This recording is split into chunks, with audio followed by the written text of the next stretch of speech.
लोकसभा चुनाव से पहले बीजेपी और विपक्ष के बीच गरमाई सियासत। भारतीय जनता पार्टी दिल्ली प्रदेश कार्यालय में प्रेस वार्ता कर भाजपा मंत्री व लोकसभा प्रत्याशी बांसुरी स्वराज ने इंडिया गठबंधन पर कई आरोप लगाए। बांसुरी स्वराज ने कहा कि कल दिल्ली रामलीला मैदान में इंडिया गठबंधन ने रैली के नाम पर ड्रामा किया। कांग्रेस और आम आदमी पार्टी अलग अलग दिशा में नजर आए। आप पार्टी ने कहा ये रैली केजरीवाल के समर्थन में है, तो वहीं राहुल गांधी ने कहा ये रैली किसी विशेष व्यक्ति के लिए नहीं है। भाजपा की प्रत्याशी बांसुरी स्वराज ने इंडिया गठबंधन पर कई आरोप लगाते हुए गठबंधन को ठगबंधन का नाम देते हुए कहा कि ठगबंधन में चोर चोर मौसेरे भाई इकट्ठा हुए और मोदी सरकार पर आरोप लगाते नजर आ रहे हैं, जबकि मोदी सरकार ने देश के विकास और उन्नति के लिए जो काम किए हैं उसका जवाब लोकसभा चुनाव में जनता जरूर देगी। होता है इंडिया अलायंस की इस सो कॉल्ड रैली को जनता जनार्दन का समर्थन बिल्कुल जीरो था। किसी प्रकार का समर्थन उन्हें नहीं मिल रहा। अब ये बहुत स्वाभाविक सी बात है कि इस रैली को तो समर्थन इसलिए नहीं मिलना था क्योंकि ये रैली का उद्देश्य ही बहुत अजीब था। इस रैली का उद्देश्य था भ्रष्टाचार की जस्टिफिकेशन। हम हमेशा कहते हैं इंडिया अलायंस का गठबंधन स्वार्थ की धुरी पर आधारित है। चोर चोर मौसेरे भाई, ये ऐसा गठबंधन है जो भ्रष्टाचारियों ने आकर अपने भ्रष्टाचार पर पर्दा डालने के लिए और अपने आप को बचाने के लिए अपने राजनीतिक स्वार्थ के लिए बनाया है। इसमें किसी भी प्रकार की विचारधारा का समन्वय नहीं है, इसमें किसी मुद्दों का समन्वय नहीं है और इसीलिए आपने देखा होगा रैली की वजह पर भी समन्वय नहीं मिला। यहां तक आम आदमी पार्टी का तो दावा था कि ये रैली माननीय मुख्यमंत्री अरविंद केजरीवाल जी की गिरफ्तारी के विरुद्ध था, लेकिन कांग्रेस पार्टी तो बोली कि नहीं, ये रैली किसी व्यक्ति विशेष के लिए नहीं बल्कि पूरे इंडिया अलायंस के लिए है। अरे भाई, ये कैसा गठबंधन है जहां आप एक जनसभा कर रहे हैं लेकिन आपको वजह भी नहीं पता, आप उस पर भी समन्वय नहीं बांध पा रहे हैं। मैं जनता के सामने ये जरूर कहना चाहूंगी कि इंडिया अलायंस भ्रमित करने का प्रयास कर रहा है।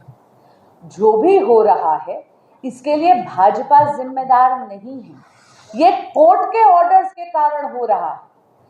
हेमंत सोरेन जी ने 10 समन्स का निरादर करा है और इसीलिए उनको कस्टोडियल इंटेरोगेशन के लिए लेके जाया गया।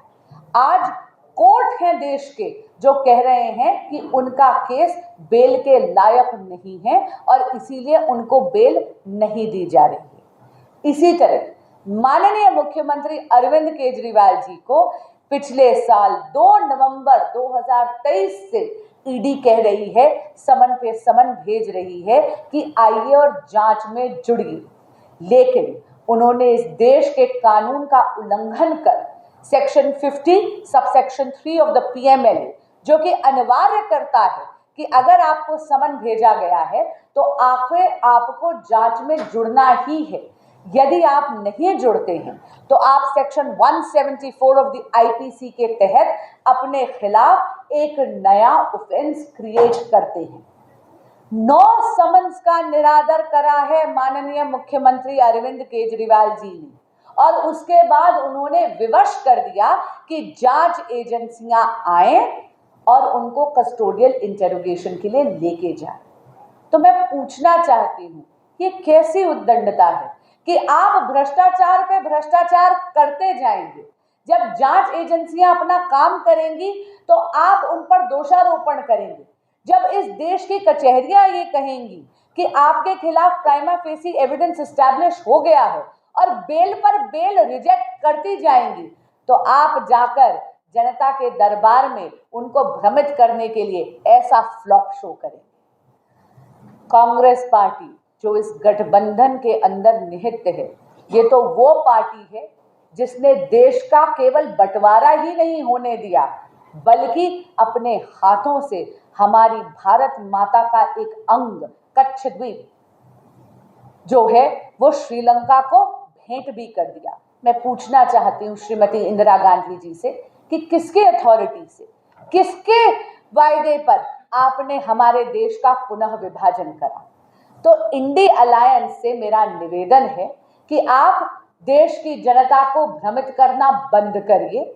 ऐसे फ्लॉप शो कर क्यों पब्लिक का भी टाइम वेस्ट करते हैं और खुद अपने आप के लिए भी एक एम्बैरेसिंग सिचुएशन क्रिएट करते हैं।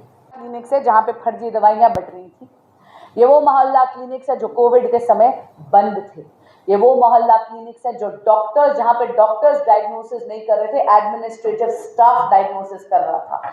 ये वो मोहल्ला क्लिनिक्स हैं जहां पर पैथोलॉजिकल टेस्ट भी फर्जी थे। 20,000 से ज्यादा गोस्ट पेशेंट्स बनाए गए हैं।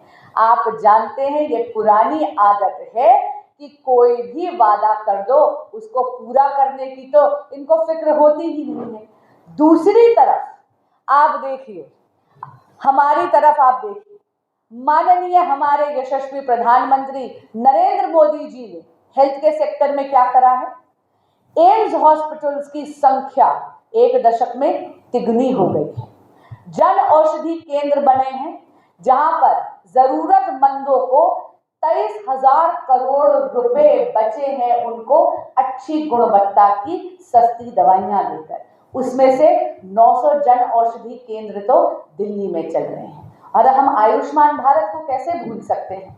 5 लाख रुपए का मुफ्त कवर मोदी सरकार देती है, लेकिन पुनः आपके माध्यम से बताना चाहूंगी कि दिल्ली की जो जनता है वो आयुष्मान भारत के बेनिफिट से वंचित है, क्योंकि माननीय मुख्यमंत्री अरविंद केजरीवाल जी द्वेष की राजनीति करते हैं।